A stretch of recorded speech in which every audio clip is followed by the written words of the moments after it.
Driving it home with Patti Vasquez, Patti Vasquez. From global conflicts to greenhouse gases, to folks refusing to wear masks, and politicians getting caught grabbing asses. She's driving it home with Patti Vasquez. You know, every once in a while, I like to give you a moment of silence just to meditate and contemplate what's going on. or I'm not ready to push the right buttons yet. That's all I'm saying. Hey, everybody. Happy Tuesday, the very last day of June. And, of course, plenty to talk about today. And looking forward to hearing what's on your mind, folks. We'll open the phone lines in just a moment. I want to let you know what's coming up on the show today. I'm so excited. I have been waiting to talk to Heidi Stevens. I know it's been a few weeks. So we will catch up with the nationally syndicated columnist and director of external affairs at the TMW Center for Early Learning and Public Health. We'll talk to Heidi in just a little bit. And then we're going to have on the line with us our friend Kate Lincoln Goldfinch, who is an immigration attorney. I know that you probably can imagine we have plenty to talk to her about the Supreme Court case today about birthright citizenship. I do want to talk about, that's getting a lot of headlines, but there's also a transgender issue that I know Ellie Krug has posted about today, and just how heartbreaking it is to want to completely continue to erase individuals who are trying to live their true selves. And that includes being athletes. I don't understand. Okay, I'll scream about that in a minute. And then Jen Goldbeck will join us, professor, psychologist, and an expert in the far right and online extremism. And she spent a weekend with the Proud Boys. Plus, she has been spending, someone's got to do this, folks. Someone has to be there. She is spending every single day at Trump's Great American State Fair covering it. So we can talk about that. I'm sure if you've been paying attention to some of the news, and if you're listening to Stephanie Miller's show, you know that someone dressed up as Uncle Sam was arrested for apparently there's not enough pleasure at the fair, so he decided to you know what it was? There were no corn dogs. So he decided to this is not going in a good direction, Paul. Let's just assume that. I guess he decided to provide his own corn dog. Do you know this happened, Paul? There's your that Uncle Sam was arrested for pleasuring himself at the state fair. Maybe nobody needed to know that. But yes, for indecent exposure, I believe was indecent. He was handling his corn dog is all I'm saying. Paul, here's your microphone. I think. Can I hear you? Yes. Now yes. I can. Okay. I was behind, so I was like 10 seconds behind your story. Oh yeah. So no, I did not hear about Yes, this. Uncle Sam was arrested. A MAGA supporter was arrested. He was dressed as Uncle Sam, and I said maybe if they had some good funnel cakes or fried Oreos, maybe he would not have to handle his own corn dog. Is all I'm saying. Oh wow. I'm just saying. People are complaining about the prices at the state fair, which I just think is hysterical. That MAGA is like, why is everything so expensive? Because not what you paid for, right? Well, you also they have to make up for the 150,000 people that didn't show up. How are these people going to make their I was almost going to say the thing that people talk about when they have to make their money back, but then it relates too much to the corn dog. Okay. Why do they call it nuts? I'm just wondering. Like, they have to make their nut, right? That's the phrase. That's safe to say. I think so. It just feels like it is now. It's funny. Every once in a while, I think folks need to be reminded that I spent 30 years on the road doing stand-up comedy, and sometimes you're doing a late show Saturday, and the only thing you do is talk about someone playing with their corn dog. Is all I'm saying. I'm just saying. At any rate, I'll get this back on track. I promise. Please. Hey, Paul, I haven't had a chance to talk to you on the air since the Pride Parade. Thank you for everything you did. And Antonio, Antonio pointed out that he was not on the list of gratitude, and Antonio made our sponsors dazzle on the Pride Parade float. Everyone was so excited to have their logos up there. But how was holding down the fort here at the state? It's weird, isn't it? Broadcasting a parade that you can't. You know what I mean? Yeah, well, yeah, because every year I'm the guy behind the board, so I have this fear of missing out. I feel like I'm a part of it, but I can't physically see what's going on. So it's like I'm blind in the parade. Yes. How can we change that next year? Can you be on the float with us or? Sure, if I'm invited. Who do we talk to about that? I don't know. Whoever. I guess if Devin's in charge of planning it, or whomever, Devin leaves you back at home. I thought you guys were buds. I'm usually the team player that's here because I'm scheduled on Sundays anyway. Oh, so, I see. Yeah. So you're scheduled on. Well, maybe I run the board here. You need to be out there. It's hot and sunny. No, it's really beautiful. Have you ever been in the parade at all? So here's the funny thing. One year I was there, but it rained and it got canceled. No. So I was physically there. We started moving 10 feet, and then there was a microburst storm that appeared, and then we were just kind of stuck there for a while. No. What year was that? I don't 2019. Remember. Oh, yeah, I wasn't at the parade because was I at the parade? Oh, that's right, because I was with all the politicos, and the politicos got to go because they were at the front of the parade, yes. So, yeah, I was with a bunch of folks. Yeah, I do remember, the scramble for the trains and everything that year. God, I walked forever that year. So I ended up walking with Mike Mercado. We walked from Montrose all the way down to Fullerton. Oh, my God. That's a haul, folks, if you're not familiar. It is. with the I got my distance. steps in that day. I think it was like 30,000, 40,000 steps or something like that. Yeah, that was more steps than being in the parade for sure. Yeah. Oh, man. I didn't mind it. It was way better than the trains. That was the Sure. whole reason was we'd go to the red line and each stop it was like, all right, this is too crowded. Let's just keep going down. Yeah, I usually have a system for going to the Pride Parade that I've developed while working here at WCPT, which was park at the end of the parade route and then scooter, and I would stop at the center on Halstead, hang out with Scott and Ellen, and then scoot the rest of the way. Although the scooters are shut off inside the zone at some point, they just did you notice? No, I didn't know that. You're talking about like those like limes or whatever. Yeah, the ones you rent. Yep, they shut them down. You can, like around Wrigley, there's a perimeter that you can't ride the scooters inside. So same thing with the parade route. Any big events, they shut down. They just won't work. So like you could be riding along and then the thing just stops. It And makes then, a like, what, do noise. you go like over Yep. the handlebars? It goes. It sounds like it's kind of almost like this. It's not this, but it's almost this wah wah wah. Like it sort of has. I swear to God, it has like this power down. So like, it gives you sort of this alert and says not allowed. Right. Okay. Not allowed in this area, but it does. I swear it sounds like wah wah wah wah. It gives you the Price is Right horns. It sounds like no win for you. So I just had it happen a couple weeks ago because again, I went to Wrigley and I parked on Addison near Lincoln. I got on a scooter and about a block away, I was on Racine, I think, and I heard wah, wah, wah. So I was like, oh, I guess I'm done here. Which was still, I'm only a block away. I was literally trying to see if it would go into the Disneyland of Cubsville. Yeah. And, and it did not. It did not. At any rate, so Good that. to know. But this year, I rode. I picked up the Telluride from Kia with Warren the night before. I needed to get there for the float the next day, so Warren and I left at 6:30. But then I rode back. It was so wild. I got to ride back in the van with the boys, with Devin and Henry and Matt, and it was great. So Did they give you a seat at least? I was offered a seat. Did you? I was sit in a fine. seat, or were My you- feet hurt so bad I wanted to stretch out in the back. I'm wearing a knee brace right now. I'm the walking wounded because of the heat. Because maybe I've put on a little weight. I chip. Okay. Do you have any old sports injuries from high school or grade school? Yeah. My like fingers like still sprained from like 20 years ago. My finger hurts. I I have nothing. I'm didn't- not much of an athlete. That's all I've Well- got. well, But it still how- like hurts from time to time. How'd you hurt it? How did you hurt it? Oh, playing like a pickup football game with Okay. some friends. Yeah. That'll do it. Tackle football. Oh yeah, but that'll do it. I played softball, so I broke my growth plate when I was 14, so my left ankle sometimes hurts, and I'm now that's a 40-year-old injury. But when I was a sophomore at Lane, they didn't pound the base spike all the way in. I slid into second and smashed my knee into the base spike and chipped my patella. And it was so funny because I was telling Andy this yesterday. I chipped my patella, and they said it's like a fragment just basically floating around in there. And at the time they said doing the surgery would most likely cause more harm than just leaving it there. So I've had this little tiny microscopic chip floating around in my knee. So but at the Pride Parade, I mean, my knee blew up. I was just like, oh, this is different. So But do you think that's- you'll ever get that removed? Well, to Andy's point, and Mike back there too said that technology has changed a lot. You might want to go so I might go to Midwest Orthopedic and see if maybe get a scan of that because it flares up, and when it does, my knee gets really big, and it hurts for days. So yeah, that was from the Pride Parade. But anyway, my point being, I didn't want to sit in the front. I wanted to be able to elevate my foot, so I was sitting in the back, sort of like with my feet on some of the equipment. As long as they offered you a seat. They certainly did. They were gentlemen. Yes. Absolutely. That was. I can't remember who was sitting in front. I think it was Matt. But I was so tired. I would think Henry would get the front seat because he's got the long legs. I'm trying to think. I think it was me and Henry I don't think we should be talking about how we were not safely secured in a vehicle. I don't I think think we're past the statute of limitations, right? Yeah, There's no cameras. Is No. there? Well, yes, but good point. And so I don't know if you heard me say this yesterday. So someone that was in the event, we were walking on the parade route, and this guy goes, "You want a shot of tequila?" And my Patty brain went, "Sure," right? I was like, "Yeah, I'll take a shot of tequila," right? But I've thought because I've worked at another radio station where that was very prevalent. Like we had WGN had a big Gatorade thing with booze in it, like at the beginning of the. I'm not kidding. It had like they were locked and loaded. We folks were not. This was somebody else and with another group. So they were like, "Do you want a shot of tequila?" And I was like, "Sure," right? And he pulls out a full glass bottle, like a heavy duty. I'm like, I am not going to be on Broadway with all these cameras just chugging out of a big bottle of tequila. So I did not do that. I'm like, be subtle, dude. Right, yeah. You have a Capri Sun, fill that up. So I'm I don't know.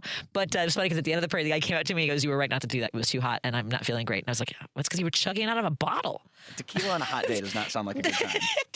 So I did not do that. But I mean, everyone's like, "Why not?" I'm like, we're not in New Orleans. I don't need to be a bad example for kids along the parade route. They don't need to.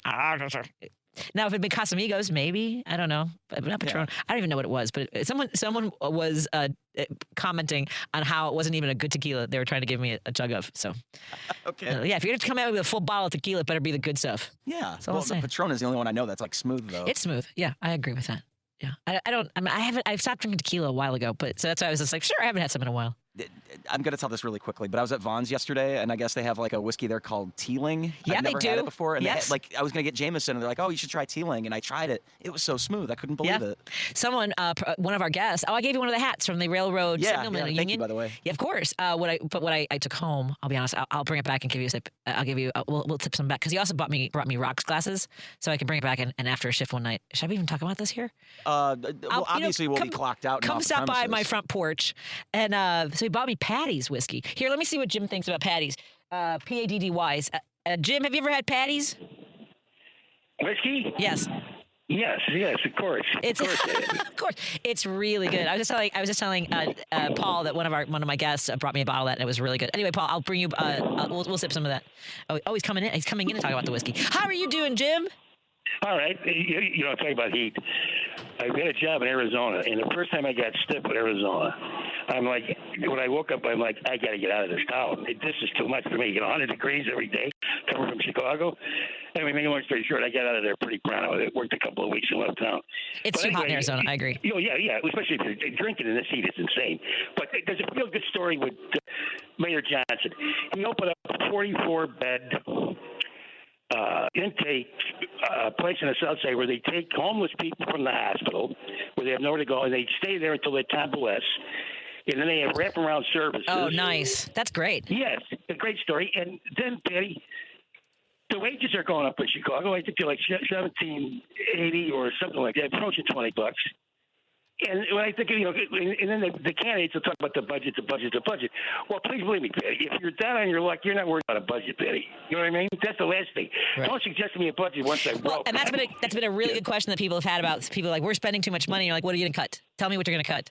So I think you make a good point there, Jim. Yeah. Thank you. But think about the constant health care, for Christ's sake. 3 million people are going to just go without it. Exactly. So anyway, thanks, Patty. Thanks, Have a Jim. good night. Thank you, you too. Now, Paul has entered the studio. So it's Patty's whiskey, and Jim just confirmed that it's very smooth. So which one was it? Teeling? Teeling. Yeah. I'd They have never heard specials- of it before. Yeah. Jameson's is popular for some. I prefer Tullamore Okay, and I prefer Jameson to Tullamore Dew. Interesting. All right, and then on the other hand, I also prefer a bourbon myself. Yeah. I like Buffalo Trace. It's really good. Okay. Yeah. I don't know if I have a favorite bourbon, but I like it. I mean, I haven't met a bourbon I didn't like.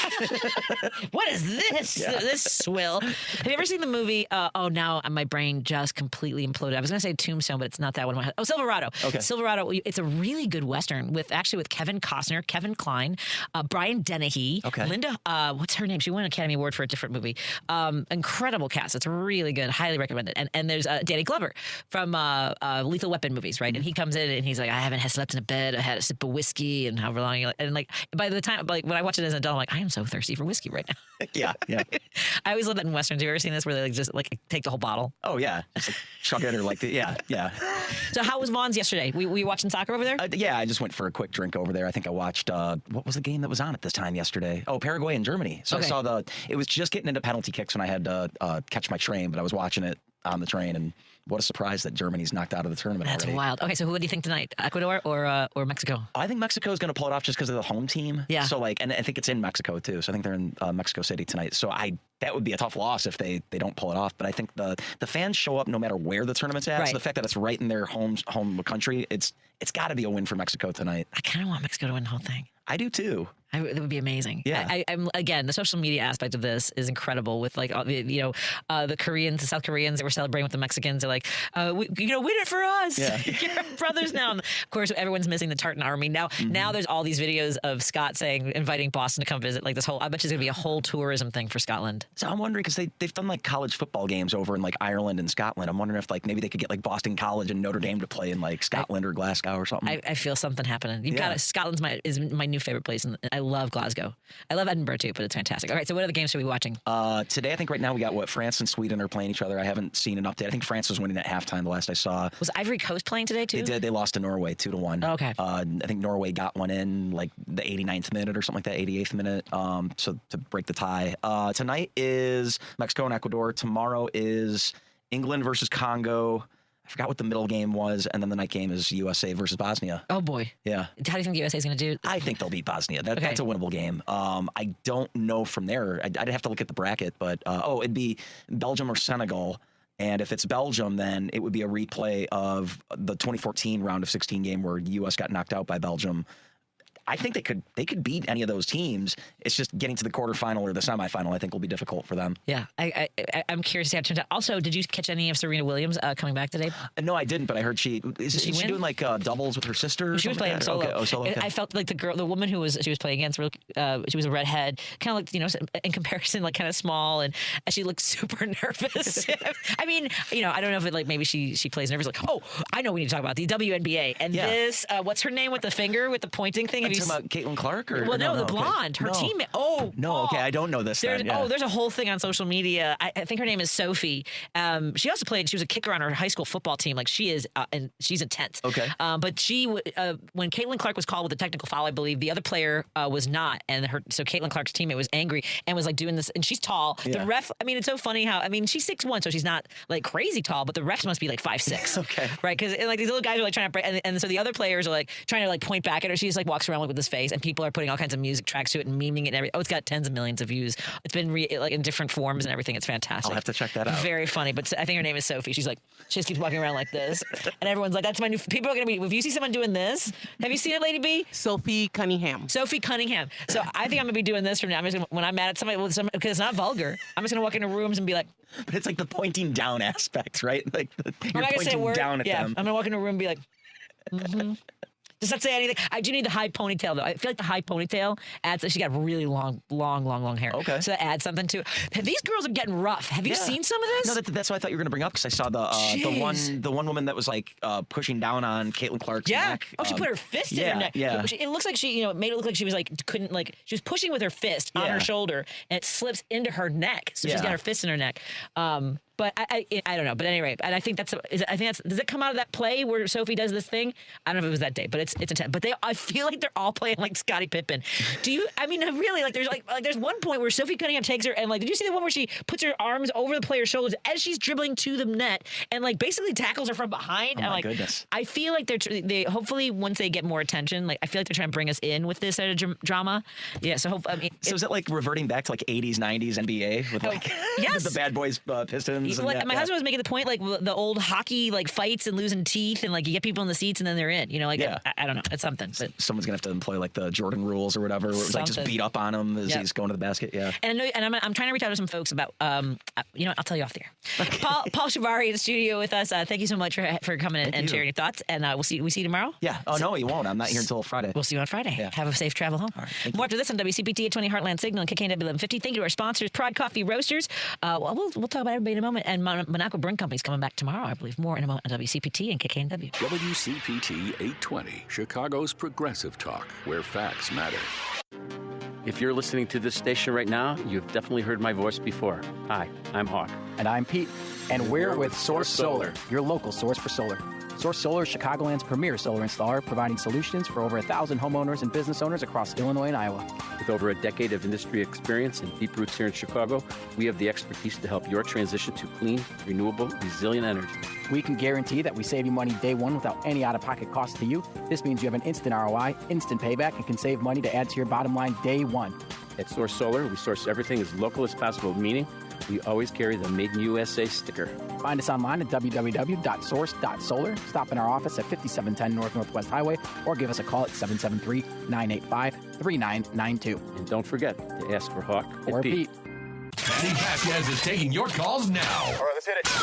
At 773-763-9278. I got a lot to say. It's Driving It Home with Patti Vasquez. Thank you for joining us. We continue our drive home. I want to tell you about that story that Jim called in about Englewood marks opening of Chicago's first large-scale medical respite housing facility. This is such a great idea. Thank you for the heads up, Jim. This is Holistic Haven on the south side at 58th Street and Marshfield Avenue. And it's a 40-bed medical respite transitional housing facility. And I don't know if any... So when Declan was born, he had a lot of... a lot of vulnerabilities. He needed to be monitored. He was on life support, then he was on oxygen, and then a lot of medications and things like that. And when they sent us home, they gave us all these meds, gave us all the instructions, and he had like a monitor, like in case he stopped breathing or his heart stopped beating. And it was terrifying. And there's an organization called Almost Home Kids, and essentially the same idea where families who have kids who are medically vulnerable, before they go home, there's sort of like this a whole wraparound services to make sure that you feel comfortable, that you're able to be with your child and get them through the next phase. And this sounds like Holistic Haven has that same sort of goal of changing how medically vulnerable people experiencing homelessness can recover after being discharged from the hospital. And this sounds absolutely brilliant. I had no idea, and really, really proud of our city for launching something like this. Let's get to our phone calls. Al in Franklin Park, what's on your mind, my friend? What's on my mind? Well, that's all good, that what's happening in the city, and we don't hear about it when you listen to the mainstream media.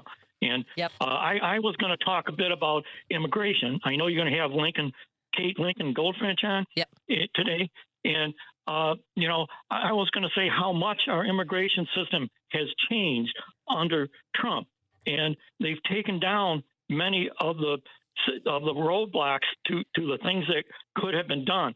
DHS has become all powerful, and we're finding, because we're trying to help Eva make sure her husband doesn't get deported. That's a whole another story. But they sit here and they've fired any of the empathetic judges that they have in the system. Yeah. They've we have like 58,000 people in detention, or have had. And one of the major points here is the amount of support and money that you need right now to fight the system. And they are doing everything to make it difficult. The case I've been working on, they've transferred from a judge that looked like he was going to help them with the family petition into another judge that's been very much more pro-Trump, because they're sitting here, like I said, just changing judges, and the money that this is costing Ava for all this, because you have to have lawyers, you have to have support, you have to talk to Congress, and so it's really a heavy lift. And their story is that she was over here from Russia, and he was over here from Turkey, and both of them, and he could very well be put in jail if he goes back to Turkey now. Yeah, and so it just goes on, and what else was I going to say about that? Well, just a lot going on here, and they're trying to raise money to get through this, but it just takes a lot of people and work, and the system right now is just changed so much. They've taken down all the guardrails that are up, and just horrible. I'm sorry. Did I make sense there? You absolutely do. And I also know that your concerns are well communicated. I appreciate you calling in. I'm so sorry this is happening. And we got it's not a unique story, sadly, right now. And I don't know if you saw that some of the Venezuelans that were deported, they're saying that over 100 of them are missing now in the rubble of a hotel where they were sent to in Venezuela after being sent there from the United States by ICE. So the horrors continue. I have to run, my friend. I'm so sorry. We're at the break. Yeah. Oh, okay. Yeah, I got very good. But we just got to make people know this. Exactly. Bye. Thank you so much. We got to make people know this. Bye. Thank you. Bye, Al. Let's take a break here. When we come back, we'll talk to Heidi Stevens. You know Heidi. She's a nationally syndicated columnist, joining us in just a moment on WCPT 820 Heartland Signal and KKNW 1150. This is WCPT 820, where facts matter. No detours, no distractions, just bold ideas and real talk. This is Driving It Home with Patti Vasquez. Thank you so much as we continue our drive home. I'm so excited to welcome back our next guest regular here on WCPT. She's a nationally syndicated columnist and director of external affairs at the TMW Center for Early Learning and Public Health, a transitional research institute at the University of Chicago. Heidi Stevens, how are you doing? Are you staying hydrated, my friend? Hi, Patty. I am staying hydrated, especially this week. Holy moly, it's hot. Stay hydrated. Are you? I feel like I made my husband leave the house today to go watch a little bit of Serena Williams playing today at a pub nearby. Nice. But otherwise he would just stay in the house with air conditioning. Like he puts a fan in front of the air conditioning to aggressively push the cold air at him. Oh, that's smart. Wait, Serena Williams played at a bar. What do you mean? She was playing. No, she's playing in Wimbledon. Whatever tennis thing is going on right now, she's playing. Oh, watch it on a TV. At a pub. Oh, okay. I was like, what is she in a band? What's happening? Why is she in a pub? I've been going to pubs to watch the World Cup. Yeah, so sure. I've been showing him some of the joints that I hang out with some of my friends at sometimes because he's more of a homebody during the day. So I'm like, come to Three Counties Pub with me. So we watch Serena Williams. Yep. Fun. I have been leaving the house for work, and also my daughter and I are training for the Chicago Marathon together, so we actually have to go run. God! How early do you go? Well, early. Yeah. Early. Like yesterday we went at 6, and it's still hot, but the beautiful thing is you can always jump in the lake at the end. Sure. Which we did yesterday. But yeah, this is not my favorite weather to run in. No, I went walking this morning. I walked about 2 miles, and that was between 8 and it was getting hot. And it's funny because me and this guy, he was walking his dog, and we were just both trying to find. We kept running into each other like on the same block, like in the same area because we were just staying on the sides that had shade on it because it was getting so hot so fast. Right. At any rate, this is aggressively hot. Are you traveling at all this summer? Not a lot, honestly. I'm going to Michigan for a couple of days with my kids in a couple of weeks, just a little weekend getaway. But it's a very busy work summer. My U Chicago job, especially the surgeon and social scientist I work with, has a book coming out July 14th. So we're like mid book launch and all the excitement around that. And so it's just not a good summer to be away a lot. Yeah. But yeah, little trip to Michigan. How about you? Yeah, we're looking at Canada. I'm just nervous about leaving the country and being able to come back because of my big mouth. Correct. Right. Or wanting to come back. There's that. I've been to the western part of Canada, all as far north as Flin Flon, and been to Moose Jaw, Regina, Calgary. I've never been to Montreal, Toronto, or Quebec. Nice. Do you speak French? No, not. I don't even. I tried speaking Spanish in Paris, and they did not appreciate that. I thought at least I was trying to prove I didn't speak only English. Was only I'm not just a dumb American. I know one of the Romance languages. Exactly. I'm trying. So that's our only plan. Michigan really does live up to its commercials. I will say that. Okay, Michigan sunsets are about the most beautiful I've ever seen. I agree. It's gorgeous. Absolutely gorgeous. Yeah. Well, I have to say, speaking of gorgeous, I am one of those, I don't know what group you put me in. So that pub I was telling you about, I took my husband to, one of my friends calls it old man bar, because it's always a bunch of old guys sitting in there, and they'll rant and rave about things. And one of the things they were ranting about recently was the Obama library architecture. They felt that it looked like, what did they say? It looks like the correction center. Looks like, they were going on and he's not even paying. They're not paying the contractors, like all that stuff. And then I saw this great video about like sort of the combination and the sort of imagery involved in that structure. I think it's beautiful. I've been watching it being built. You working at the University of Chicago, I'm guessing the same thing. Where from the beams and the foundation, all of that to where it is. I think it's stunning. It's stunning. Yeah, I'll admit that, early on I was like, it kind of looks like Minecraft. I'm not sure what's happening. It sticks out because there's not a lot of tall buildings around it. But now that it's completed, and the building itself, I think it's stunning. I love the stained glass. I love the quote etched, not etched on the side, but, made out of the iron letters and along the two sides.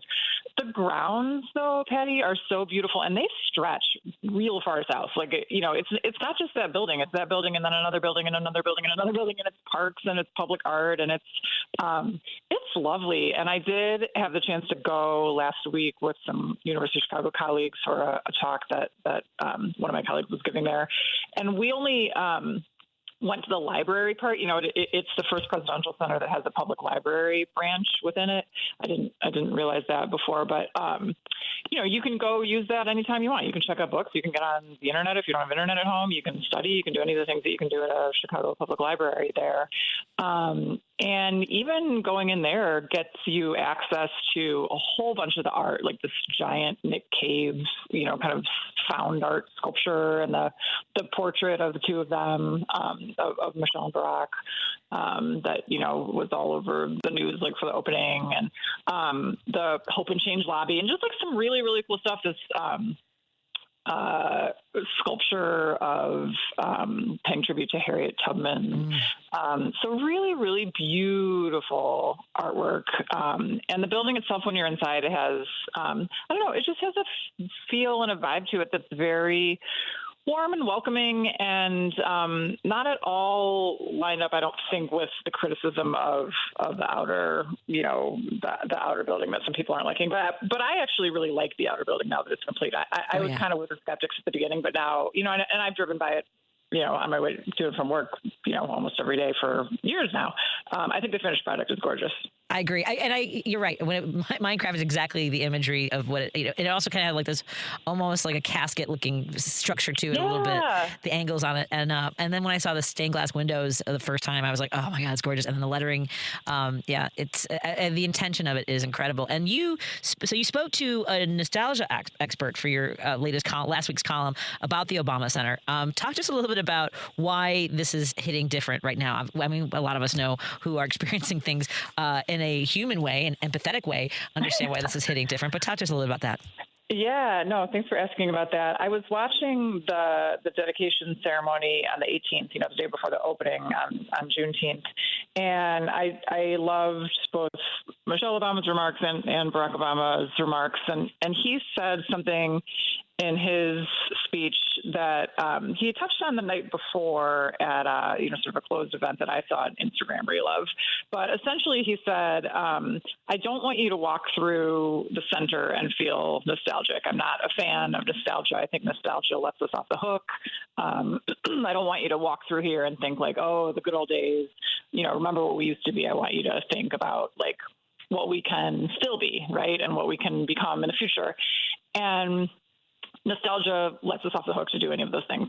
And I thought that was really fascinating because, number one, I totally agree that, if you're going to build a center like this and welcome the public into it and have that level of a dedication ceremony, right, where you've got everybody from Stevie Wonder to Bruce Springsteen to, Angela Merkel's in the audience, like that was a global event that day, right? So what's the point of that if you're just going to all sit around and go like, remember when America was, kind and served a, purpose that was helpful in the world? But I also at the same time felt like I'm not sure that nostalgia isn't ever a little bit useful and inspiring. And so it's funny, I was just sitting there watching the dedication ceremony, and I Googled like nostalgia experts, see if there was anyone I could interview about it. And this professor from Lemoyne University in upstate New York popped up, and I emailed her, and she was like, I'll hop on the phone. So I had this super fascinating, like more than an hour conversation with her to talk about nostalgia. And basically she said, he's right. Nostalgia can be limiting if you don't take it one step farther and say like, okay, the past was wonderful. My childhood, let's say, was wonderful, or that presidential era was wonderful, or that, whatever was wonderful. But who made it wonderful? The people, right? And if the people made it wonderful once, the people can make it wonderful again. And that's us. That's on us to do. That's our calling, to go into a place like that, or to look back at the version of our communities or our country or, whatever, our workplaces, our families, and find the version that we felt like was the healthiest and the most equitable and the most sustainable and all those things. And then, not feel longing for it as much as like inspired by it and empowered that we did that once, and surely we can do it again. So I loved that take because it is sort of a call to action, right? Yeah, I agree completely. I've been trying to, think about that as far as it should inform us, but not be what we are so deeply anchored to what we used to be. And that's a great way to put it too. Yeah, it's like it is what we used to be, and it also is like if we were that once, then we can be that again. I think we can be better. I think there's so much we need to be better. You know what I'm saying? Like I feel like right? I think whether it's healthcare or the hard part, I think for us in this space is learning how many people were waiting for the excuse to be so hateful. I think that's what's been really hard to reconcile.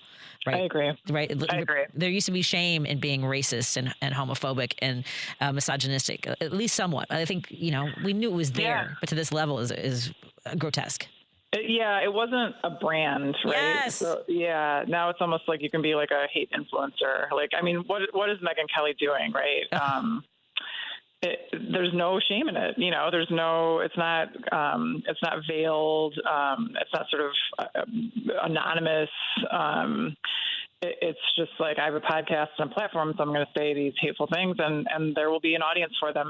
And I agree with you. Like that's the scariest part, because where do those viewpoints go when we do inevitably, hopefully, move past this presidency?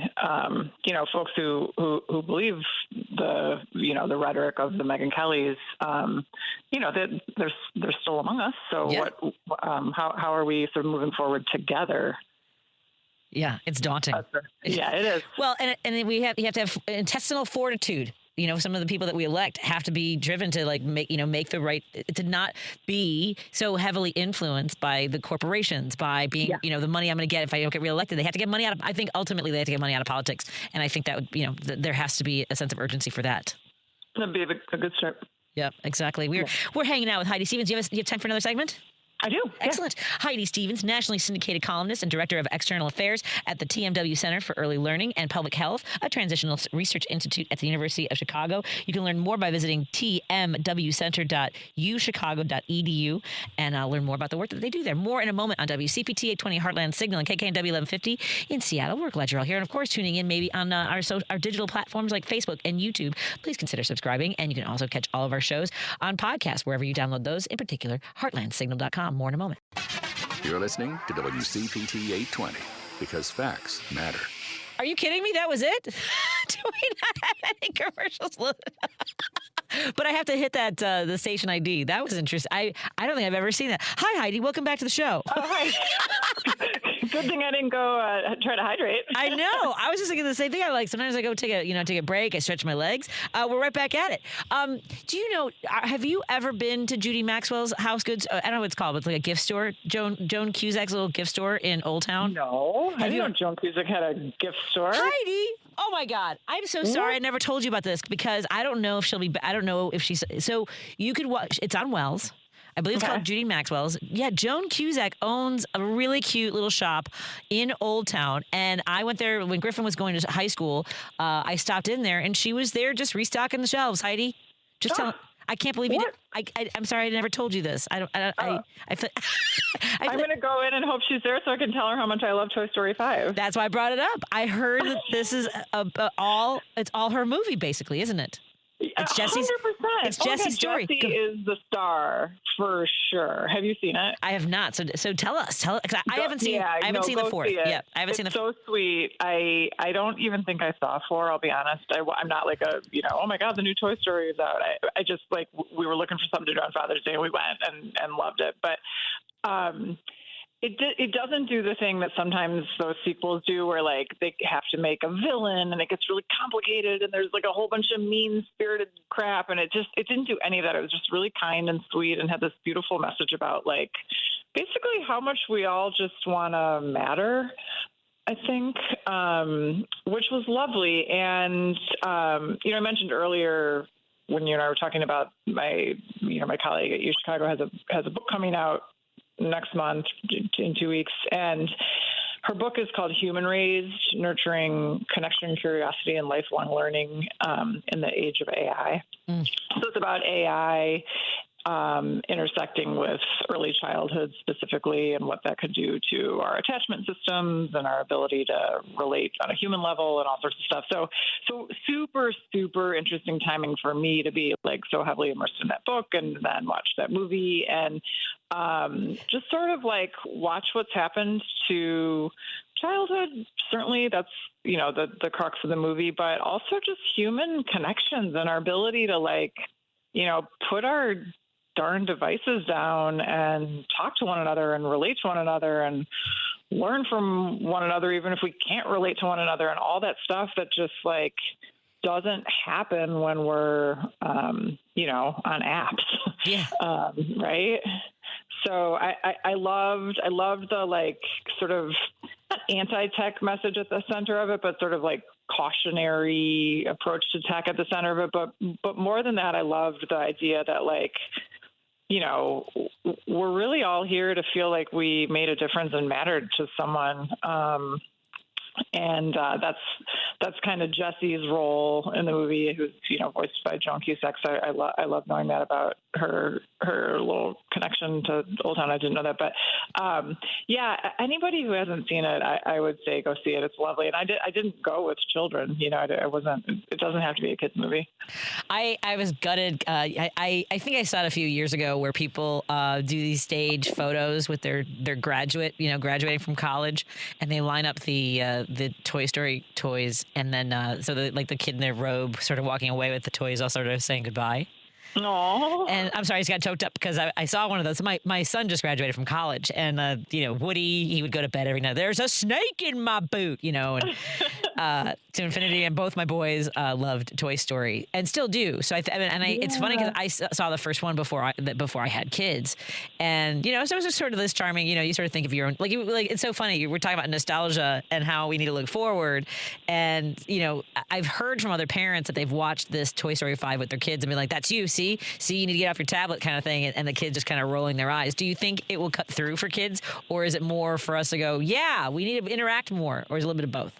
I think they do a really nice job of not kind of poking fun at kids or shaming kids. Like, especially, that's what sometimes bugs me about kids' movies is I feel like they're written for kids, but they're assuming some grown-up brought the kid to the movie or sitting on the couch watching the movie with the kid. And they sort of do these like wink, wink inside jokes that are like kind of at the kid's expense. And it makes me uncomfortable. And it doesn't do any of that. So I really think that like, a kid watching it, and my colleague Liz brought her kids to watch it and had a real great discussion with her little son, Jack, who's 7 afterwards, and this bears that out.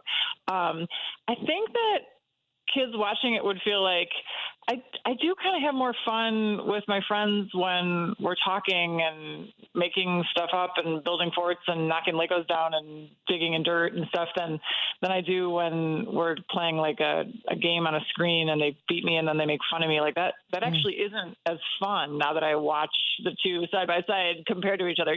Like it doesn't shame them into like, what are you thinking spending all your time on these screens? It sort of holds the two different childhoods up next to one another and does a pretty good job of saying like, I think you're happier when you're like giggling and being goofy with kids your age than you are when you're like, you wake up and you grab the device off the chargers the second your eyes open. And, like we all fall victim to that a little bit.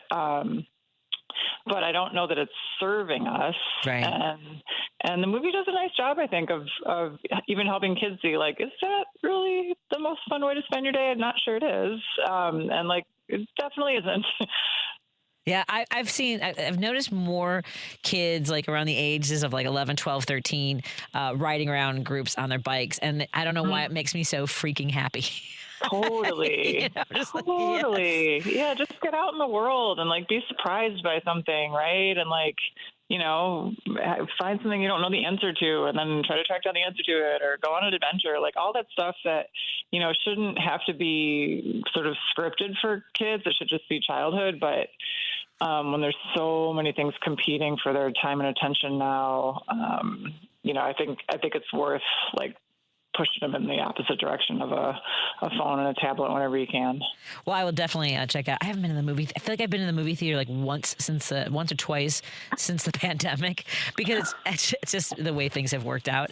But I also loved Michael, the Michael Jackson movie. Oh, really? Oh, interesting. Yeah, super fun. Okay. Yeah. I mean, it was like barely nonfiction. Like it was very, very sanitized. Yes. And like there aren't even like Janet Jackson. It doesn't even exist. Like there's all sorts of, stuff left out, including some pretty traumatic stuff. But, but from a like, wow, that actor, which I think was Michael Jackson's nephew, was extremely talented. And it's, kind of a throwback to that era and that music and what a big deal he was in his heyday. Entertaining. Oh my! I will. Well, definitely check out Toy Story 5. I don't know. I may check out Michael. I'll see. Are you watching any of the World Cup? My kids have it on, so I sort of see it in the background. But I got to admit, I'm not a huge soccer aficionado. I just don't. I don't know it. I have no idea. I am fascinated with all the social media, from the Scottish Tartan Army to the Mexicans and the South Koreans becoming buds. Are you not following any of these incredible international stories coming out of people coming to the United States, like Brits being dazzled by Waffle House, and it's a whole thing. And Buc-ee's. Oh my God. Yeah, how do you not be dazzled by Buc-ee's? But no, that's the best part, and that's the going back to our original conversation. That's the stuff that gives you hope. We are capable of that, right? And not only capable of it, I actually think it's kind of our default. I actually do think it's our default. I think we generally are wired to and prefer to all kind of get along and learn about each other and live in harmony, and not to sound like a hippie, but honestly, I kind of think that's how humans are wired, until you go sideways with some of this crazy, other stuff we're dealing with right now. But the World Cup's a perfect example of that. And like you said, it's the stories out of it that remind you of that. Yeah, that's I love it. I'm so glad that we got to catch up. I wish you and your daughter the very best in training for the marathon. Look forward to catching up to see how you're doing. Has she run a marathon before? Nope, first one. How's it going? It's going pretty well. Good. There's some mild whining, but also it's real hot. Yeah, I've told you before that I hate to run. I doubt how they have these apps like Couch to 5K, and I need Couch to Fridge first. But I downloaded an app that's a 5K zombie training. You're running away from zombies. You're training to and so it's great. So I just started. It's a 10-minute walk, and then it's a minute of walking, 15 seconds of running in the first 3 workouts. And I'm like, this second, and that's what people like me need are sort of consumable, just to get started again. So I'm working on it. Heidi. I love it. I'm gonna try. And congratulations on your son graduating. Thank you. It was very exciting. Thank you. Well, we'll talk to you again very soon, hopefully in the next few weeks. Great. Heidi Stevens, of course, nationally syndicated columnist. You can catch her work, chicagotribune.com, right? That's the best place for folks to get your columns. Yeah, definitely. Excellent. Always so great. Take care of yourself. Stay hydrated. And maybe start running at 5:30. Yeah, probably do that tomorrow, honestly. Thanks, Heidi. Thanks, Patty. Take care. Cheers. Bye. Let's take a break here. We'll continue our conversation when we get back. If you're on hold, I will get your calls when we come back. Thank you for your patience. More in a moment on WCPT 820 Heartland Signal and KKNW 1150 in Seattle, and of course, heartlandsignal.com. Hey Google, play WCPT. Streaming Chicago's progressive talk from TuneIn. Driving it home with Patti Vasquez, Patti Vasquez. From global conflicts to greenhouse gases, the folks refusing to wear masks says, and politicians getting caught grabbing asses says, she's driving it home with Patti Vasquez. I just remembered that tomorrow, Lady B, the writer, performer, the singer-songwriter, Steve Goody's going to be in studio tomorrow. So very excited about that. So he'll be here, and so will Lieutenant Governor Christian Mitchell will be here tomorrow as well. So we'll be Ken Mejia Beal will be guest co-hosting. So that will be a very fun show. Yay! Coming up in this hour, we have Kate Lincoln Goldfinch. She's an immigration attorney and CEO of Lincoln Goldfinch Law in Austin, Texas. So we'll talk to her about what's happened with the Supreme Court decision. I know we've got some phone calls lined up to talk about that. If you want to join our calls, 773-763-9278. That's 773-763-9278. And coming up at 6:30, you have Jen Golbeck, professor, psychologist, and an expert in the far right and online extremism. She has been spending every single day at Trump's Great American State Fair. She's been covering it. She also spent a weekend with the Proud Boys. I don't think anybody has to do that, but she did that, and we'll talk about it. So again, 773-763-9278. Before we get rolling, I want to make sure we say hello to our sponsors and express our gratitude for their continued support. Again, I want to thank our sponsors who really came in so beautifully and joined us at the Pride Parade on Sunday. Of course, the 55th annual Pride Parade, free to be proud. I wrote a little piece about it. If you're interested, you can go to Substack for Monaco Brewing Company's publishing site, the Monaco Brewing Company Times. I also have my own Substack page. I just posted something there about the Supreme Court decisions today. And I do want to thank Monaco Brewing Company will be joining us again tomorrow. So we're very excited to welcome them back.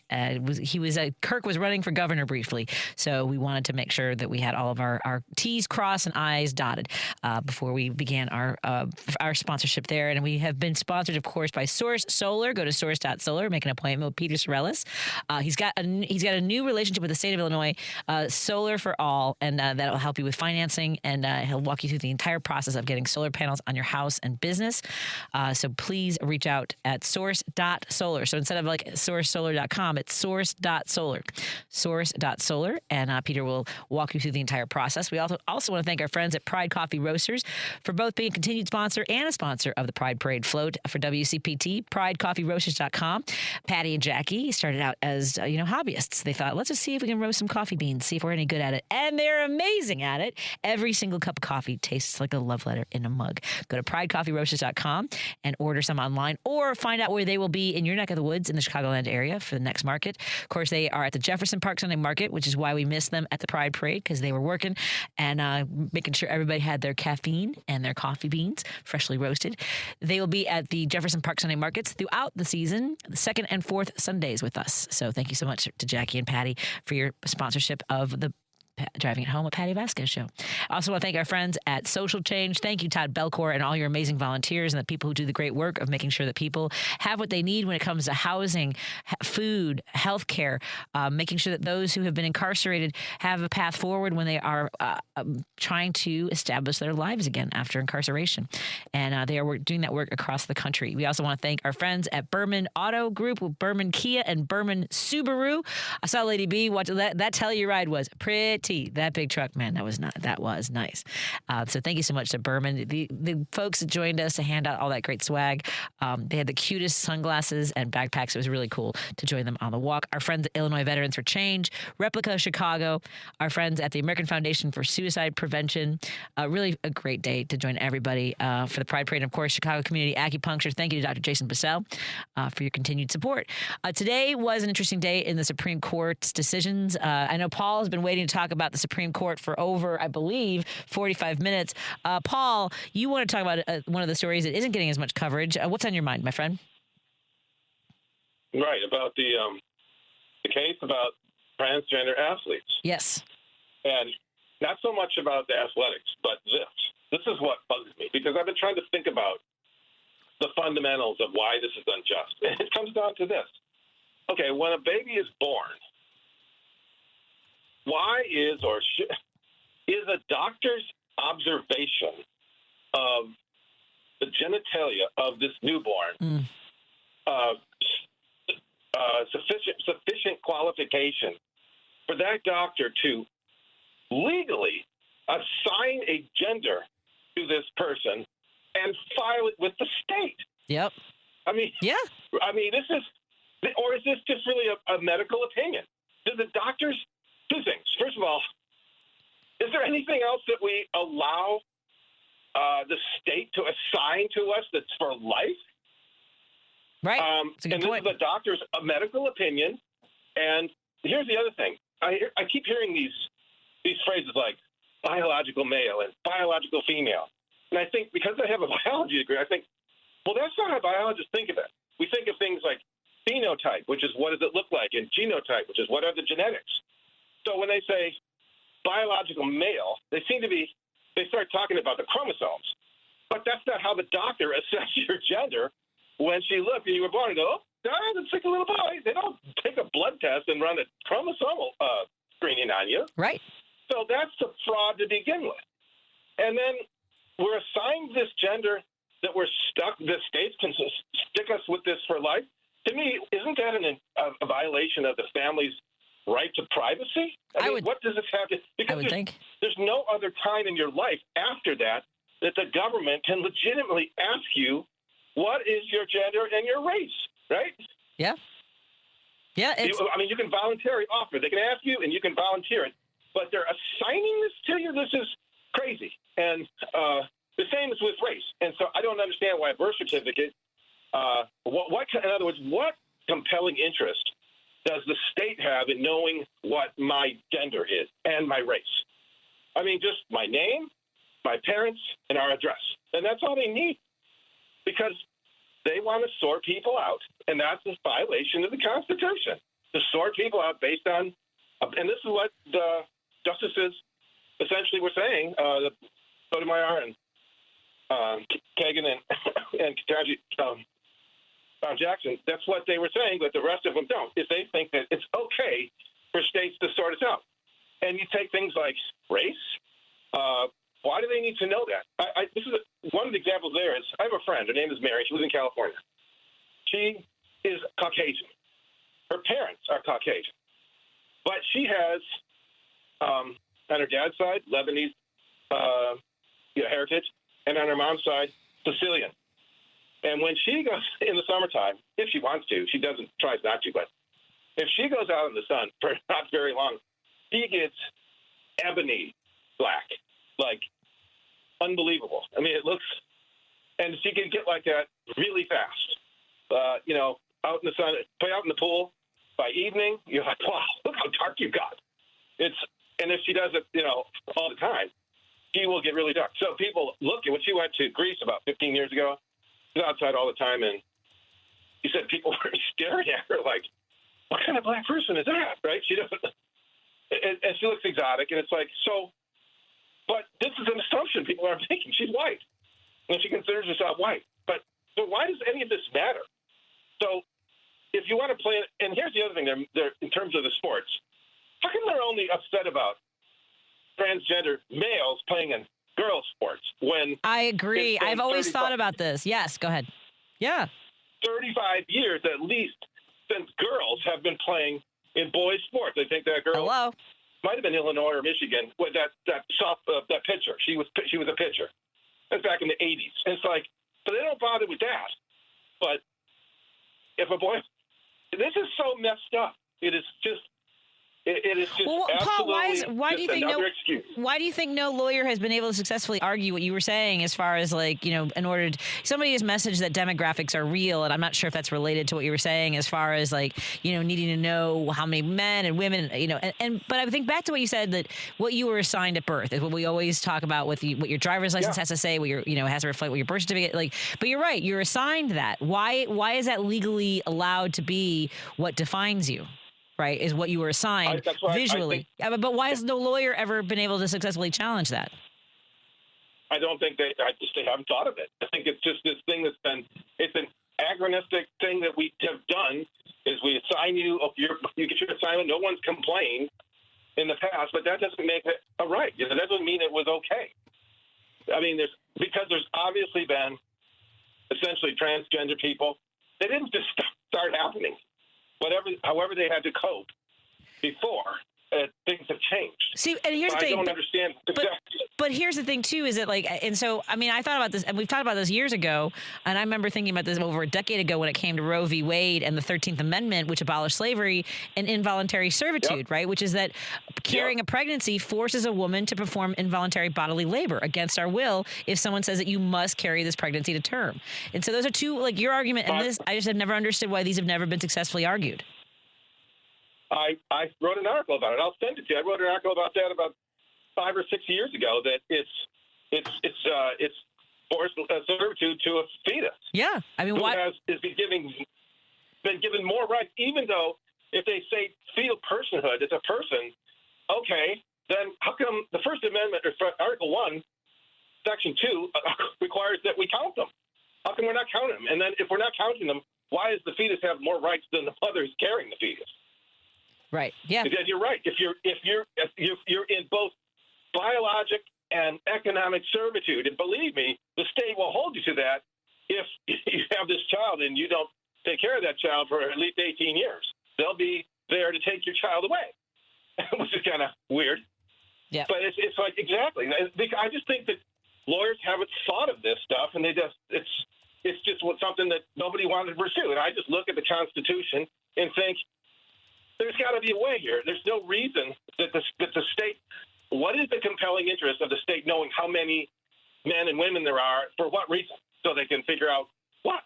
It's like, and the other thing is, even if there is a reason, a rational basis, what about my particular individual rights? Right. In other words, that doesn't mean just because the state wants to have a reason doesn't mean that my fundamental constitutional rights should be abridged, right? Exactly. I've got to run to the break because I've got a guest on. That's exactly what Yep. No, I agree. That's exactly what the gun people say. Yep. About guns is that I don't care if the state wants to make it safer. I have a Second Amendment right to have as many guns as I want. Yep, exactly. Thank you so much for calling, Paul. I got to run to the break and bring our guest on in just a moment. We're going to welcome our friend on the line, Kate Lincoln Goldfinch on WCPT 820 Heartland Signal, KKW 1150. Thank you, everybody, for being here. Chicago's Progressive Talk, WCPT 820, where facts matter. You're listening to Driving It Home with Patti Vasquez. Thank you so much for joining us. We continue our drive home. And as many of you know, as we've been discussing, big news broke today. And our next guest is exactly who you want explaining it.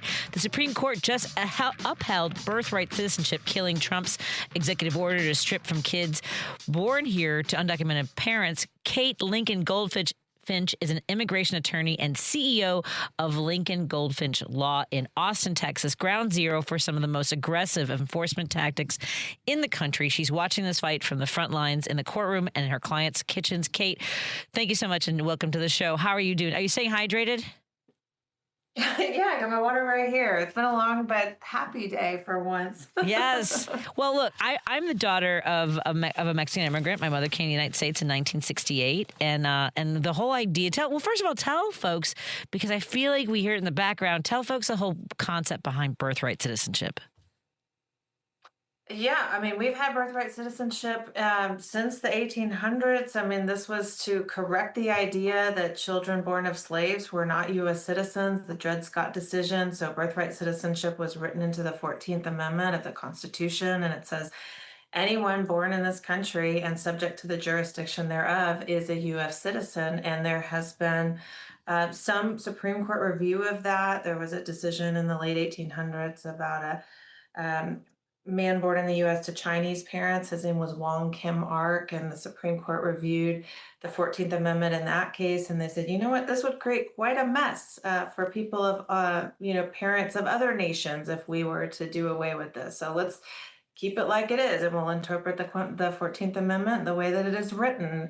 And Congress passed laws, and so there's just been centuries of build on this fundamental principle in this nation that when you are born here, you are a full-fledged citizen with all of the rights that come along with that, like voting. And of course, Trump doesn't respect a lot of history and constitutional rights. And on the first day of his second term in office, he issued an executive order doing away with the idea of birthright citizenship and just actually trying to change the Constitution with a memo. Ugh. And it's been a bit of a nail biter all this time. I mean, when the executive order first came out, it was almost a joke, It's like, surely this can't be. But then the Supreme Court granted cert on this case and heard oral arguments, and just the fact that we even found ourselves in the place of wondering how the Supreme Court was going to decide on this, and that it wasn't a 9-0 decision is concerning. But at the end of the day, our democracy, our Constitution is intact on this issue for one more day at least. Yeah, no kidding. And you're right. There are 3 justices that, so tell us what this actually changes for families right now versus what was already settled law. So nothing has changed. So Okay. Immediately the executive order was blocked. And so it never went into effect. So essentially all along, babies who are born here have been issued birth certificates, and they're able to get passports as they want. And there hasn't been a lot of, shenanigans around that. And so this will just continue, and it will settle the question almost once and for all. I mean, there is no appeal of a Supreme Court decision. So this is done. The court case on this question is done. And so it would require a constitutional amendment. I mean, 5 of the justices said that this order violated the 14th Amendment of the Constitution. Kavanaugh concurred, and he said, I don't actually think this violates the Constitution, but I think it violates congressional statute. And so he almost wrote a roadmap to Congress about how they could update the statute. And so is that in the cards? Is that on the table? I don't know. I mean, maybe, but there are still 5 justices who said this violates the Constitution. And so I also Congress would have to agree, right? If they were to pass a law about this, which wouldn't happen. So to me, it feels very settled. And of course, as we all know, there's plenty of other things we need to be dealing with and worrying about right now. But I'm not going to be spending time worrying about birthright citizenship going away anymore. And that's, as you mentioned, you have a lot to focus on. So is this right? Nearly 30% of immigration arrests go through local police deputized as ICE in Texas? I had not heard that figure. I can tell you that in my practice, and I do a lot of these cases, I've had hundreds of these cases over the last several months. I would say it's closer to 60 to 70% of the people that we represent who are detained were picked up at traffic stops by state troopers or some local or county sheriffs. So Wow. very, very many of them. And this is something that I keep, I've been shouting from the rooftops, because when we saw the raids happen in Chicago and the helicopter on top of the apartment building and what happened in Minneapolis, I mean, that was so loud and splashy. And that was the Greg Bovino, Kristi Noem era of enforcement. And they've learned their lessons. I mean, one thing about Stephen Miller is he's evil, but he's smart.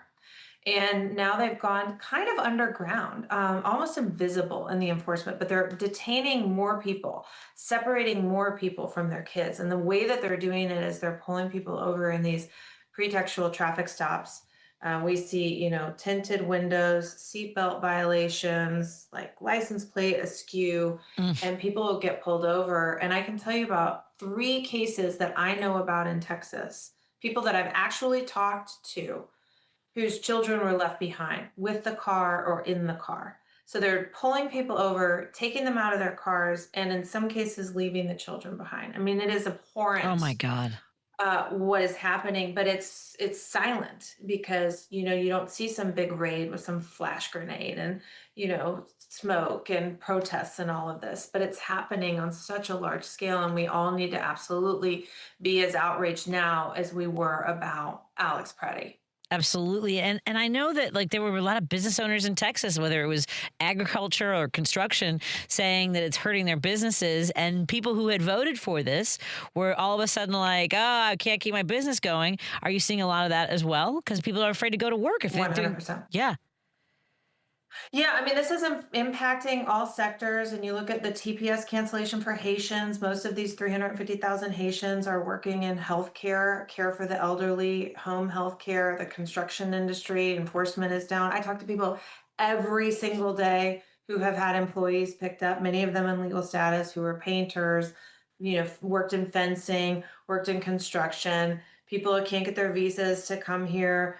DACA renewals are delayed such that dreamers are not able to maintain their jobs. And these are all, of course, people who are entrenched, rooted in this country and in our economy. And this is what's so different about Trump 2.0 is this interior enforcement where they really are going after people in legal immigration, and in legal immigration is what I'm saying, and people who have been here for years and years and years, and they've jobs and houses and children and established lives here.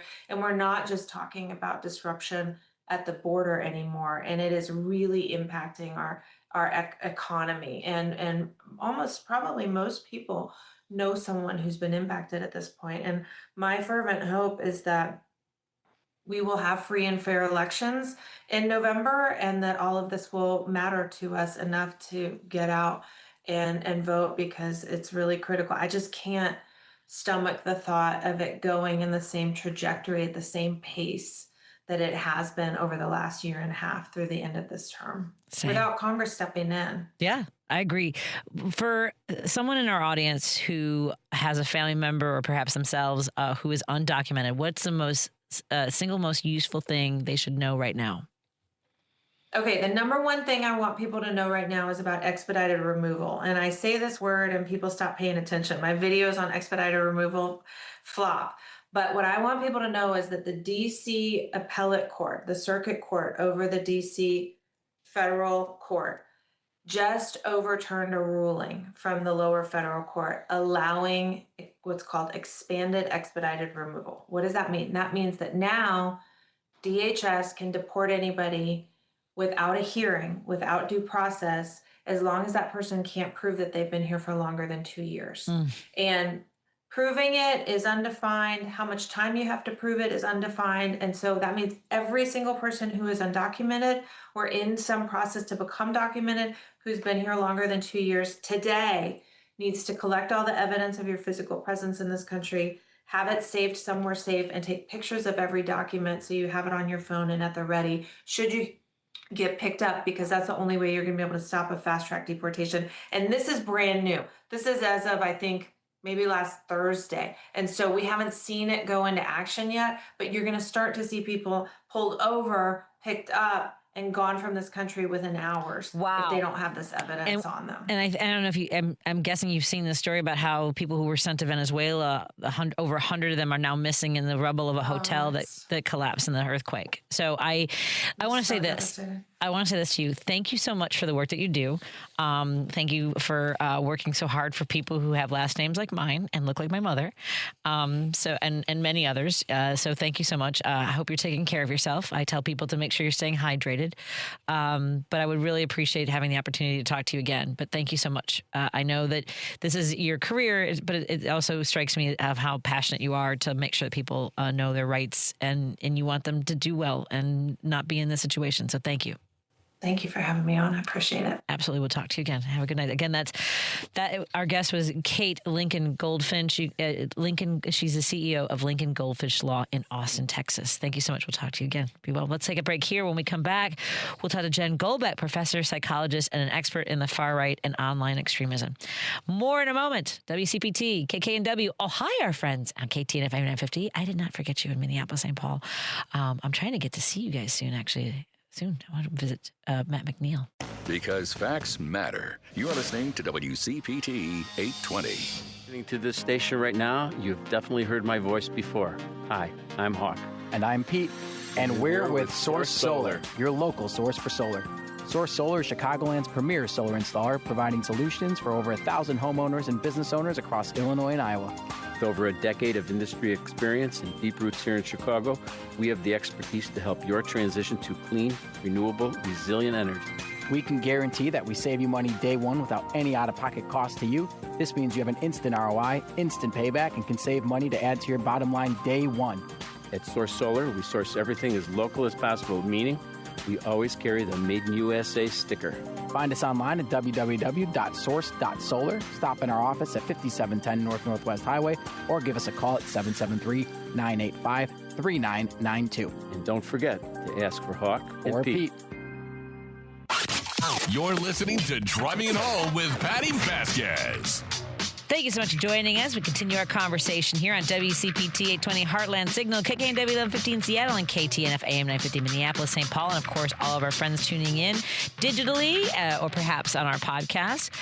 We are so excited to welcome back our next guest to the show. I know that a lot of folks, see some of the images coming out of the State Fair, and you're like, God, that looks horrible. Our next guest has decided to be a part of the crazy.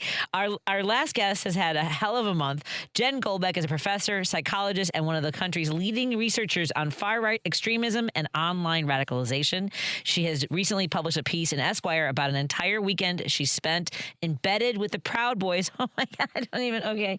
And this week, she's been on the National Mall shooting AP photos of Trump's Great American State Fair, which is very weird altogether. Jen, welcome to the show. Are you staying hydrated? Yes, I drank like 32 ounces of water today, and it's finally cooling off. Yeah, it sounds like it's hot. Okay. The Fox News hosts are literally sitting in front of empty fields going, look at how many people are here. I mean, they're not saying it's super crowded, but like, what are we saying? Like in the hundreds, in the tens? What are we at now? The weekend, it rained here all weekend in D.C., so I think it would have been more crowded.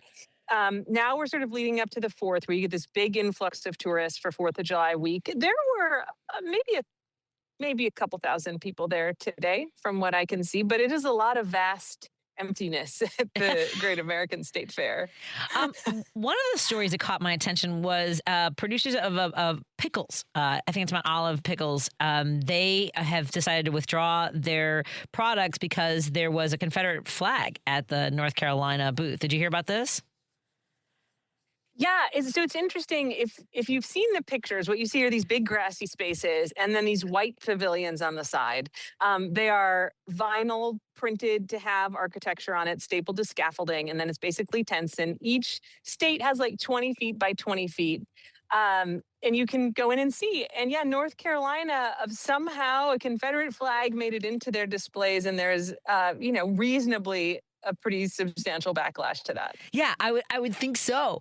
And then there's sort of like awkward performances by musicians that I don't know who was curating it. So is there music? Maybe I shouldn't assume that it's all been terrible. Have you had the opportunity to hear some music that you enjoyed? I was supposed to photograph the Vanilla Ice concert, which got canceled because of rain. Eighth grade me would have been very happy. But for people who don't know, he's a big Trump supporter, big MAGA guy now, almost 60. So he did not perform. There have not been any other big names. So there's a mix. There's like military bands and orchestras, like, from the U.S. military. They're very talented. And there was a sort of swing band out there playing right before I came out to join you. But then there are some acts and you wonder who curated them. I will give big kudos. The National Endowment for the Arts and the National Endowment for the Humanities, who Trump has tried to defund, they do have a stage here, and man, they are bringing it. Like the most talented people and cultural shows there. It's a very little stage, kind of on the side, but every time I walk past that, if there's somebody on there, they're fantastic. So National Endowment for the Arts. Serving it up. Yeah, I mean, go figure, right? So, and then have you ridden the Ferris wheel? I believe it's been repaired. No? Every day. Oh, you've ridden it every day? Yes. It's the Ferris wheel is the only ride. So, when I'm talking to people about this, you think about a state fair, even a county fair, maybe even like, I don't know, I used to go to like the Crystal Lake Carnival when I was growing up in Illinois. And like, what does it look like? There's cotton candy, there's like deep fried Oreos, funnel cakes, rides, even like cheesy rides, music, flashing lights. None of that is here. You cannot get cotton candy here. There are no rides except for the Ferris wheel. There's no color. There's no midway. It's just the grassy fields and white tents. And then there is the Ferris wheel. And the Ferris wheel is like a perfectly solid Ferris wheel. And it has been mostly working. But that's it. It's the only ride. But the thing about being on the Ferris wheel is getting to see the tilt-a-whirl and the fun house and the merry-go-rounds and all the things going on at the lines for the funnel cake and the corn dogs and all those things. Are you hearing anyone talk? I mean, like, what are you supposed to do in a big grassy field? Like mingle with people? Like, what's the point? There's not enough people to mingle with right now. Like they really are mostly empty. And you can look at all the pictures that all the wire services, or look at Fox News, like who's broadcasting live, and you see that there's nobody really out there behind them. The things to do here is that there are the state little booths in the tents, and there's food, and I don't know who's catering it, but it sort of feels like one of these corporate caterers has brought in like a few different stands, $22 hamburger kind of thing. Oh my God! And then okay, yes. And then the government agencies have booths. So you can go, for example, to the Department of Homeland Security booth and sign up for TSA PreCheck. You absolutely can. Okay. Yay. The Department of Agriculture was giving out oranges off and on. Department of War is there, and you can try on like a flak jacket. Oh, sure. That's it. That's the entirety of the attractions. Oh, it just reminded me that I forgot that they had a car show on the front lawn last year with Tesla. Remember that? Like, it's just so surreal. And I have seen like the line. I've heard people complaining about the prices of food, and you're like, what did you think you were going to get there? And now you mentioned the Department of War having a booth. There's a National Guard presence as significant and thick as we're being led to believe. I think that Governor Whitmer just sent some of her, I think 120 of her National Guard or her state's guardsmen to DC for the event. Is it pretty heavily guarded?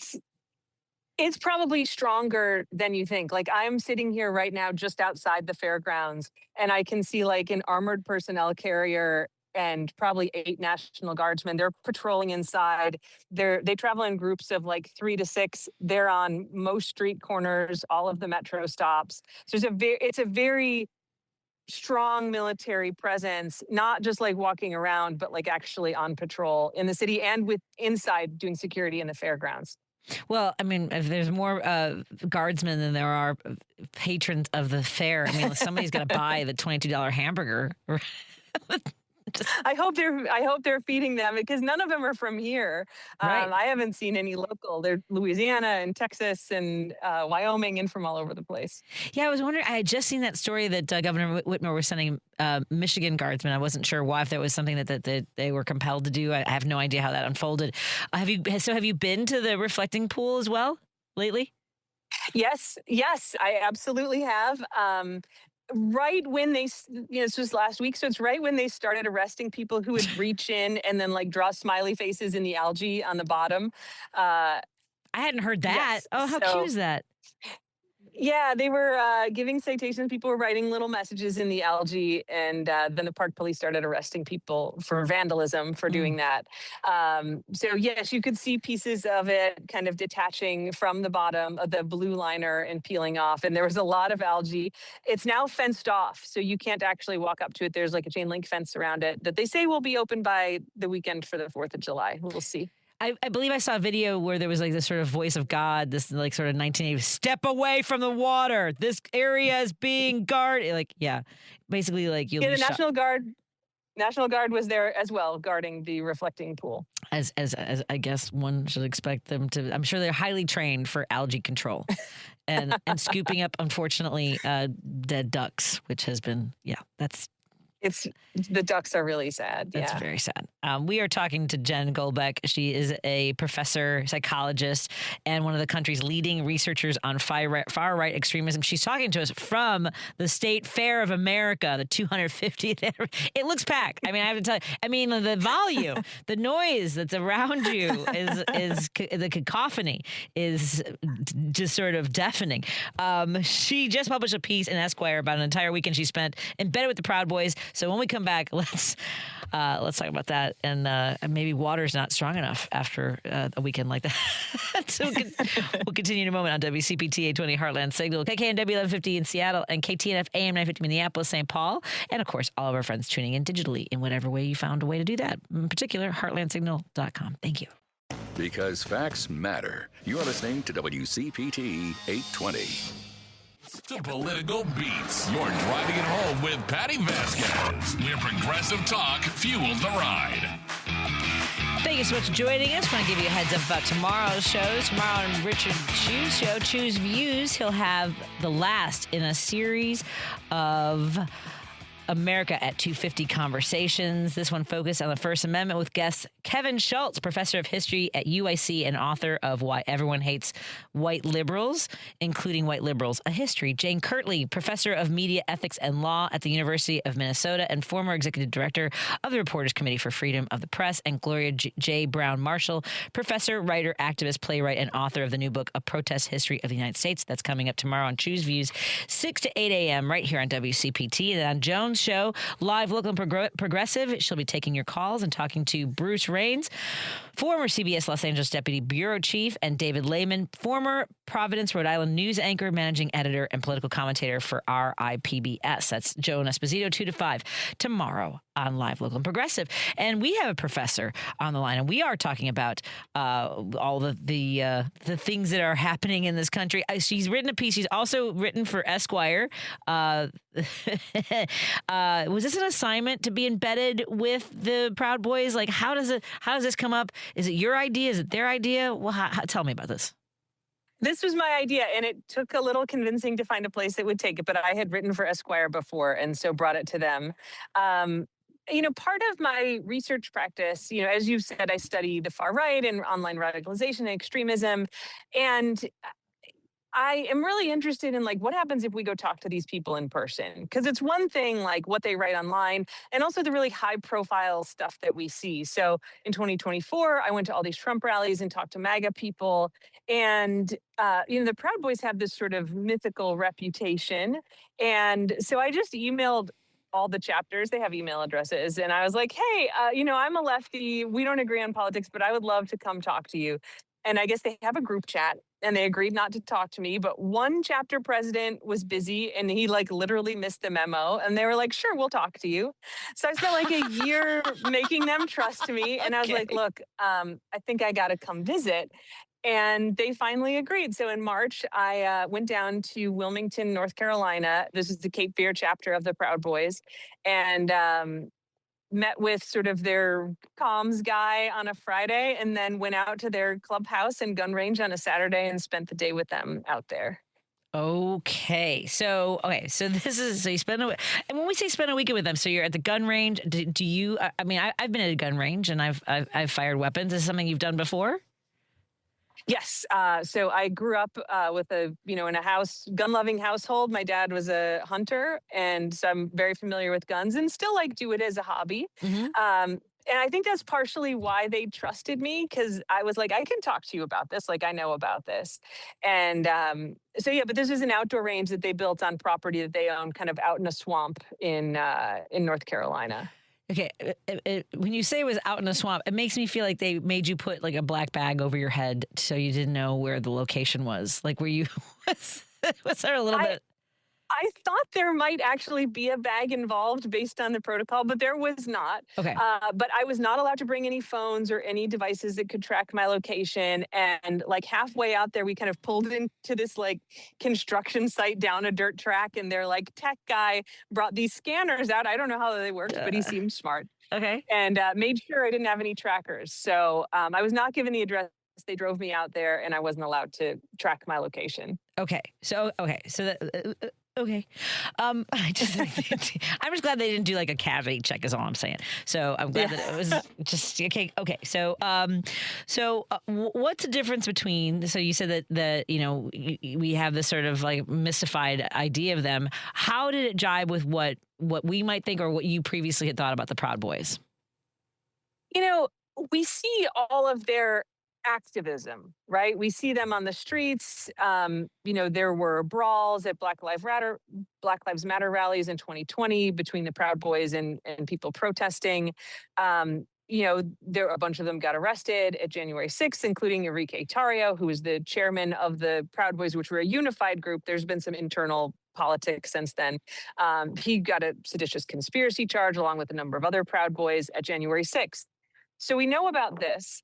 But they also describe themselves as a men's club. That's their primary description. And so I was really interested in, aside from what we know about the activist part, where they're showing up, they're intimidating people, they're getting attention for their causes, what is that other part of it like, being in this club? Because that's got to be part of why they're there. And that's really what I got to look at. It was just me and then all the guys in this chapter. So there weren't, girlfriends or wives or outsiders there. And it was a very regular kind of monthly meetup. Here's what they do, how they spend time to each other. And so it's quite different than, when they're out in the streets or showing up at school board meetings with their masks and their black and yellow shirts on, intimidating people. And like, are they talking about the basketball season? Like, what are they chatting about while they're hanging out with in this men's club? Yeah, like almost actually. So we kind of started the day at the gun range. It's all on the same property, right? But shooting guns.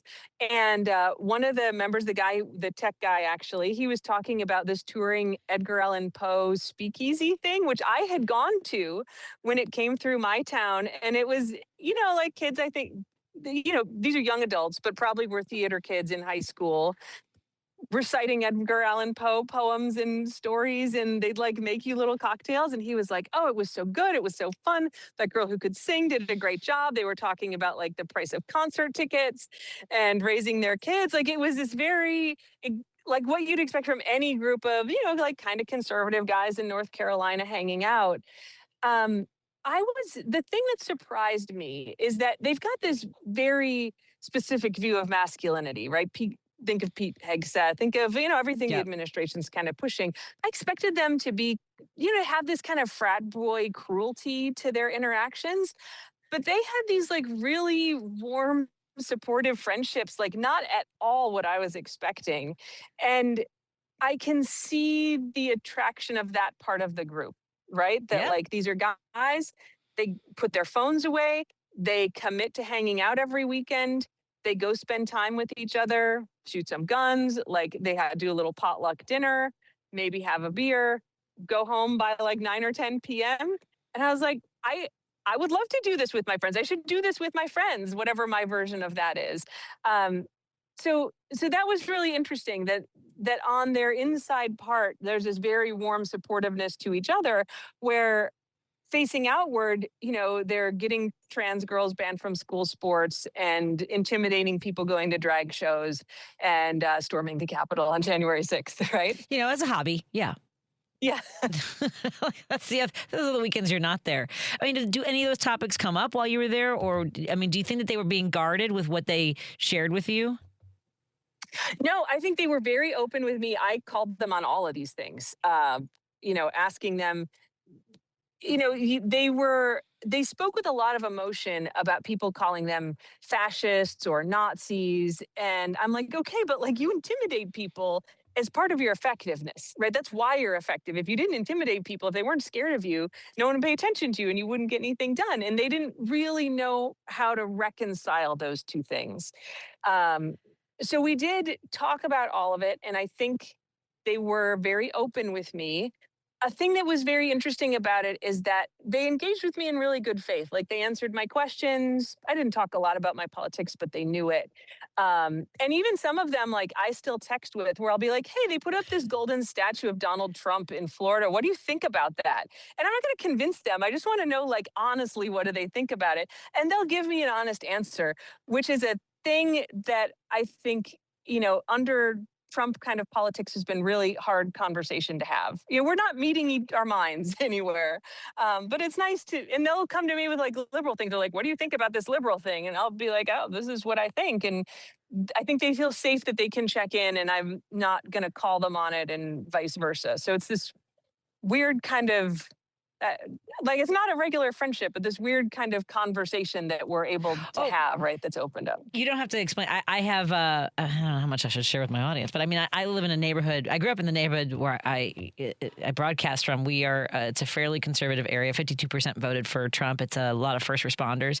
And I grew up around a lot of folks, and it's always hard for me to explain that part, right? That I'm so hesitant to because I've gotten in trouble with progressives for like associating or seeming like I have any real, but I get that. And I've shut off some of those relationships, but I know what you're talking about.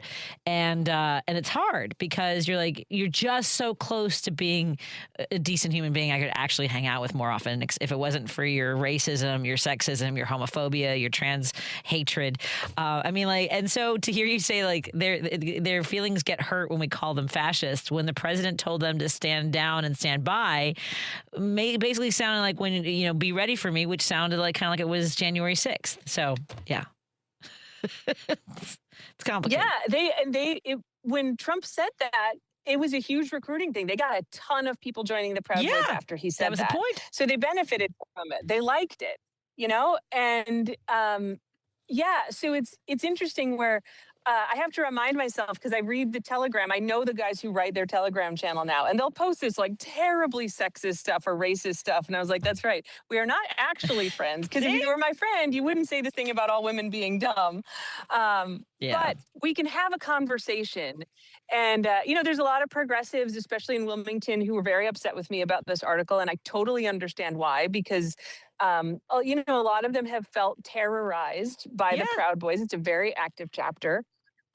So I get it, but I think there is something useful about saying, like, here is the appeal of this group from the inside, and that's a thing we want to reckon with, along with, a lot of what's going on in America now is people not reconciling these conflicts that they have in themselves.